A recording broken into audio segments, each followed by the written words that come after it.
Hello and नमस्कार। आज की कहानी है एकलव्य की। जब भी गुरु और एक आदर्श शिष्य की बात आती है तो हमेशा ही एकलव्य को याद किया जाता है। एकलव्य महाभारत के महान चरित्रों में से एक है। महाभारत के इस पात्र का जन्म एक भील जाति के राजा हिरण्यधनु के घर पे हुआ था। एकलव्य की मां का नाम रानी सुलेखा था।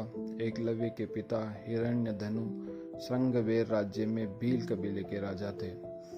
एकलव्य का पूरा नाम अभिधुम्न था। भील एक धनुर्धारी और शूरवीर जाति होती है, इसलिए वह बचपन से ही धनुष बाण चलाने में काफी माहिर भी था। एकलव्य धनुर्विद्या में उच्च अभ्यास पाना चाहता था। वह द्रोणाचार्य से धनुर्विद्या सीखना चाहता था।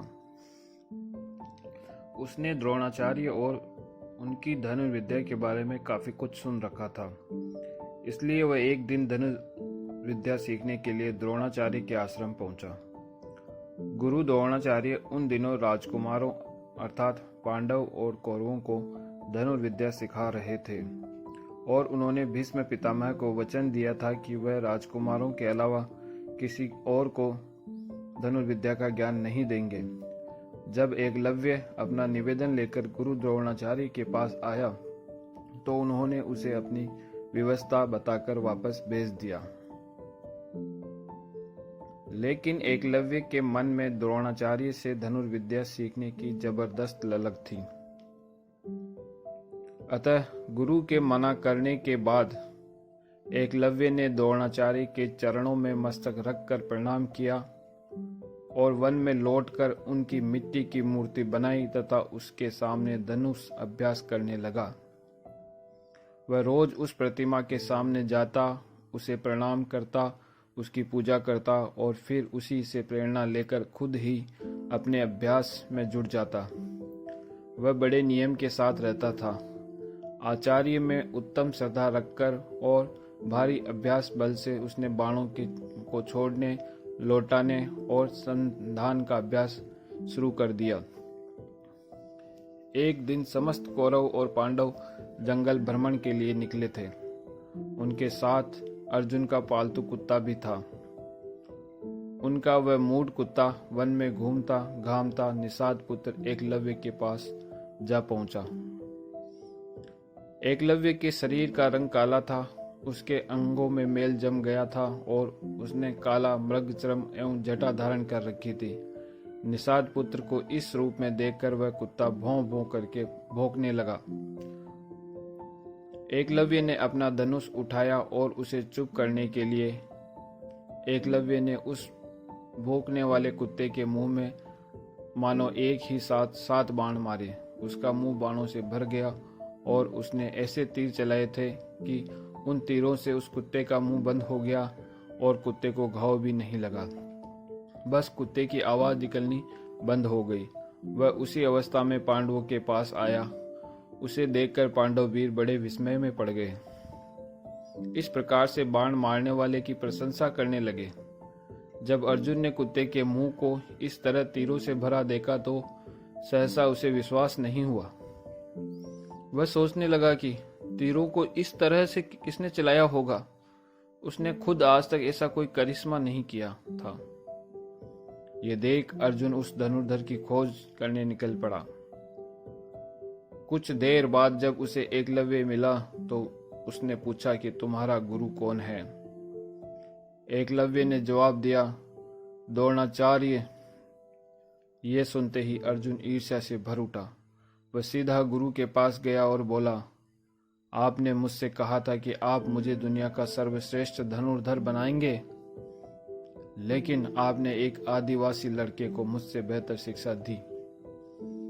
ये ठीक नहीं है। जब द्रोणाचार्य ने कहा कि उन्होंने किसी आदिवासी बालक को शिक्षा नहीं दी है तो अर्जुन ने उन्हें एकलव्य से मिलने की अपनी बात बताई और यह भी बताया कि वह कहता है कि आप ही उसके गुरु हैं। आचार्य द्रोण उस निषाद पुत्र के विषय में 2 घड़ी तक कुछ सोचते विचारते रहे। फिर कुछ निश्चय करके वे सव्यसाची अर्जुन को साथ ले उसके पास गए। वहां पहुंचकर उन्होंने एकलव्य को देखा जो हाथ में धनुष ले निरंतर बाणों की वर्षा कर रहा था। उसके शरीर पर मेल जम गया था। उसने सिर पर जटा धारण कर रखी थी और वस्त्र के स्थान पर चितड़े लपेटे हुए था। इधर एकलव्य ने आचार्य द्रोण को समीप आते देख आगे बढ़कर उनकी अगवानी की और उनके चरण पकड़कर पृथ्वी पर माथा टेक दिया। फिर उस निषाद कुमार ने अपने को शिष्य रूप में उनके चरणों में समर्पित करके गुरु द्रोण की विधि पूर्वक पूजा की और हाथ जोड़कर उनके सामने खड़ा हो गया। तब द्रोणाचार्य ने एकलव्य से पूछा कि उसने धनुर्विद्या कहाँ से सीखी है। तो उसने जवाब दिया, मैंने आपकी एक मूर्ति बनाकर रोज उसके सामने अपना अभ्यास किया है। आपकी कृपा से ही मैं एक अच्छा तीरंदाज बना हूँ। द्रोणाचार्य ने उससे कहा कि अगर तुमने मेरी कृपा से धनुर्विद्या सीखी है तो तुम्हें मुझे गुरु दक्षिणा देनी होगी।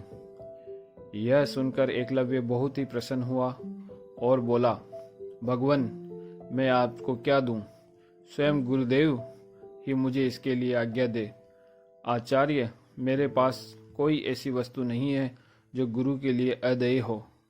गुरु दक्षिणा के तौर पर आप जो भी चाहे मुझे आज्ञा दे सकते हैं। द्रोणाचार्य ने एकलव्य से कहा, मैं गुरु दक्षिणा के रूप में तुमसे तुम्हारे दाहिने हाथ का अंगूठा मांगता हूँ। बिना दाहिने अंगूठे के कोई धनुष नहीं चला सकता। गुरु का आदेश सुनते ही एकलव्य ने बिना देर किए तुरंत बिना कुछ सोच विचार किए अपना दाहिना हाथ का अंगूठा गुरु द्रोणाचार्य के चरणों में समर्पित कर दिया। द्रोणाचार्य एकलव्य को सत्य प्रतिज्ञा देखकर बहुत प्रसन्न हुए। उन्होंने संकेत से उसे ये बता दिया कि तर्जनी और मध्यमा के संयोग से बाण पकड़कर किस प्रकार धनुष की डोरी खींचनी चाहिए। तब से वह निषाद कुमार अपनी अंगुलियों द्वारा ही बाणों का संधान करने लगा।